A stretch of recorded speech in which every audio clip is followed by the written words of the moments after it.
আজ থেকে কার্যকর হচ্ছে নতুন ২০২৫-২৬ অর্থ বছরে জাতীয় বাজেট। উচ্চ মূল্যস্ফীতি, রাজস্ব আদায় বৃদ্ধি, বিপর্যস্ত আর্থিক খাত সংস্কার ও বৈশ্বিক প্রেক্ষাপটের মতো চ্যালেঞ্জ বিবেচনায় নিয়ে গত ২২ জুন এই বাজেট পাশ করে অন্তর্বর্তীকালীন সরকার।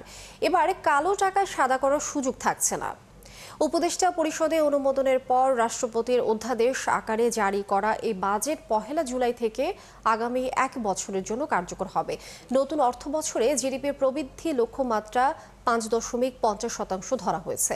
মূল্যস্ফীতি লক্ষ্যমাত্রা ধরা হয়েছে ৬.৫০%। এর আগে গত ২ জুন বাংলাদেশ টেলিভিশনে ভিডিওর মাধ্যমে ২০২৫-২৬ অর্থ বছরের বাজেট উপস্থাপন করেন অর্থ উপদেষ্টা।